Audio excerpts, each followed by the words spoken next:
But you should be doing every parallel quest at least once. But this same method doesn't just work for the time vault, it also works for parallel quests. The only thing that I don't like about the parallel quest missions is two things. Number one, when you beat the mission, it kicks you back out to the very beginning, and you have to run your ass back to the parallel quest booth again. And that's not a big deal, it only takes a few seconds. But when you do it over and over and over again, it's not like the time vault where you stay at the time vault and you can just pick the mission again. So it's a little bit of a hassle there. But the reason I don't like parallel quests, at least early on in the game, is because early on, your teammates suck. And while parallel quests have the advantage of if a teammate goes down, instead of the mission being over, you can revive them, the bad thing is that your teammates are usually garbage. Your teammates usually like, look, Nappa and Raccoon are just floating around. They're not helping me at all beating Freeze up, which I'm not having trouble beating Freeze up, so it's not a big deal. So they're just kind of there, especially early on in the game when you don't have a lot of people unlocked. I will tell you, if you do parallel quests, the best thing you can do is pick characters that have a lot of health. Nappa has a lot of health, Raccoon has a lot of health. That's why I chose both those guys, because then they're less likely to go down.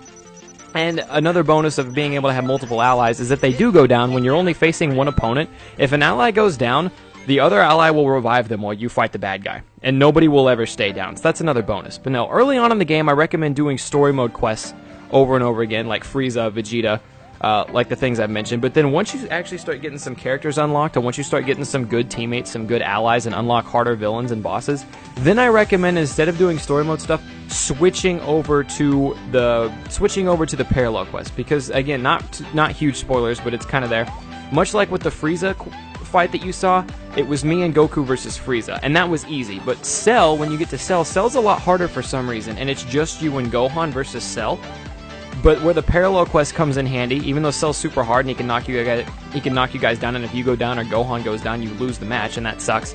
If you do the parallel quest version, Cell's still hard, but you have 3 teammates, and if an ally goes down, they can get revived. So the Cell saga was the tipping point for me. So once you get to the Cell saga, instead of grinding in story mode over and over again, you want to start changing, you want to start grinding parallel quests more often. That's where I see that. And again, you do these a few times, these are always really fast, you get a good number of points. You only need to do them probably, like, depending on what level you're at, you only need to do them 4 or 5 times, and you've leveled up probably 2 or 3 times, especially if you're getting Z ranks, because that's another thing about, maybe not the parallel quest so much. The parallel quests sometimes have special stipulations and things like that, but in the story mode, as long as you beat the enemy fast, you usually get a Z rank, especially in those where you're only facing one major opponent battles, and that gets you a lot of points really quickly. So yeah, that's my best advice that I have.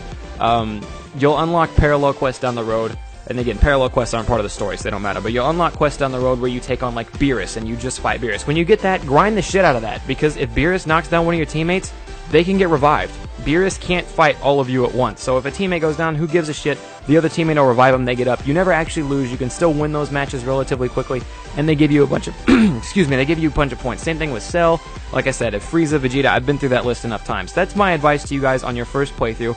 When you get to a part that seems difficult or challenging and you don't want to progress in the story mode anymore, you feel like you need to grind up levels, and you can play this with any character style you want. You can be melee, key. That's what I like about this guide. My point in making this guide wasn't to tell you, oh, you have to put all your key, or you have to put every point you have into key super attacks, and you have to spam this move over and over again when you get Super Saiyan.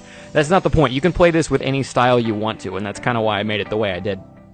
But no, so that's my advice. Just do parallel quest, only face one opponent. That's basically the gist of it. That's the too long didn't read version. Now for the second part of the video, I actually have to credit another YouTuber for this. This dude, he was actually in my Twitch chat one night. Someone was telling me about his video, and the dude who made the video also happened to be in the Twitch chat, so I thought that was pretty cool. But this is actually an idea that I think comes from Swag Kage. I hope I'm saying your name right. It looks like Swag Cage, but I'm pretty sure it's Swag Kage. I'm going to leave a link to his channel in the description down below.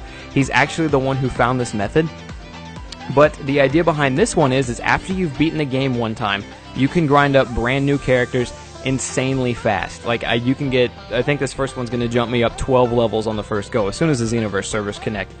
But anyway, the point behind this is, after you beat the game one time, the game will introduce the idea of you that, hey, there are, now that you've beaten the game, there's 5 crystal shards running around, and you have to go find all 5 of them. And if you haven't found those, or if you don't know what to do with that part yet, I'm going to leave a link to Rhymestyle has a video explaining how to get the crystal shards if you're at that point and don't know where to get them. That'll be in the description, and if he hasn't made a guide yet, I'm probably going to make a guide myself on how to get all the crystal shards within the next couple days, so keep that in mind.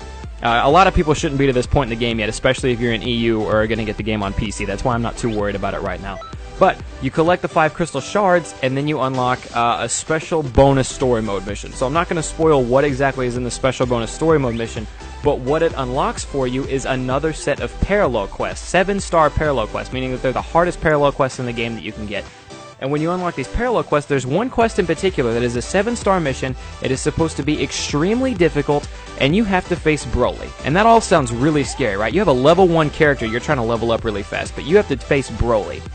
Well, kinda. Turns out the mission isn't actually hard at all. What you have to do is you have to collect 3 Dragon Balls, and that's it. There's bonus stipulations to the mission. You can get to get a Z rank or to be super awesome and go the extra mile. You don't want to do any of that. That doesn't matter. You don't have to worry about that at all. All you need to do is you need to collect 3 Dragon Balls. And the good thing about this is that you can pick 2 allies, and then a 3rd ally shows up. And all those guys are going to be taking care of Broly. They're going to be up fighting Broly, doing their own thing, while you gather the Dragon Balls. You can gather the Dragon Balls in about 15 seconds if you're quick about it, and then the mission is over. One little advice for these radar missions that you have where you have to collect the Dragon Balls in case you're stuck on them in a parallel quest, story mode quest, whatever. If you click R3, if you click the R3 stick, what's going to happen is the radar will actually zoom out, and it shows you where the balls are a lot easier. You can find Dragon Balls a lot better that way. They don't explain that anywhere, so I thought that was worth noting. But once you pick up the first Dragon Ball, you're going to see Broly shows up, and then your teammates go fight him. Also, Videl shows up to help you, but yay, Videl, you're going to help me so much in a fight with Broly. Anyway, no. So yeah, and then you go grab the Dragon Balls. You can only hold 2 at a time, so fly over the 2, and then you take them back to the pod. And then you'll go get the last Dragon Ball, you take that back to the pod, and voila, you level up like 12 levels, 15 levels sometimes on your first run through. And then you can keep doing that, and you get an insane amount of Zenny, and you'll have your character to level 30 in no time. Like, legitimately, you do this mission 2 or 3 times, your character goes from level 1 to level 20. It's insanity. Now, obviously, the higher the level you get, the less you're going to level up. But that's how it's done. And again, I got that from Swag Kage. His link is going to be in the description down below. He's kind of a new Dragon Ball Z Xenoverse YouTuber. He's got a bunch of, he's getting tips. He's putting tips up there. He also has a Dragon Ball, like, theory series kind of thing that he started. So be sure to check him out. Once again, his description will be in the link down below. And I thank him for this method because I did not come up with this myself. But yeah, that's how it's done. It's mission number 53, where you take on Broly, you just collect the 3 Dragon Balls, you bounce. You saw how many points I got. You saw how much I level up. I think, we'll check the pause menu. I think I was level 4 before I did that mission, and now I'm level 15. I have 42, no, I was level 1, and now I went 15 levels. I was level 1, I went up 15 levels, and now I have 42 points to put into whatever I want, and that makes leveling up characters so much easier. You don't have to replay through the story mode, you don't have to grind, like you do have to grind a mission over and over again, but you don't have to replay through all the parallel quests in order, you don't have to worry about, oh, my character's not a high enough level for this. You just do this mission a few times, and you've already opened up like half the game. Once you hit like level 30, you can already do like half the missions in the game, which is completely nuts. And then you can go fun, do what you want, you're probably high enough level to take on opponents and things like that. So yeah, that's going to go ahead and wrap it up for this video today. If you guys have any questions, comments, or concerns, please leave them in the comment section down below. I didn't have a lot of video footage to work with, so I had to talk really fast. I might have left a point out. But anyways, that's going to do it for me today. Thank you guys for coming out. I hope you guys enjoyed today's video. I hope you guys can level up your characters really fast and never be under-leveled or anything like that, because I know that that's super annoying to play in video games. But as always, leave a like if you guys enjoyed the video. Subscribe if you're new around here. Check out the links I mentioned down below if you're having trouble with any of that. And go check out Swag Kage for his awesome idea to level up with. But yeah, thank you guys. I am Thundershot, and I'm out. Peace, guys.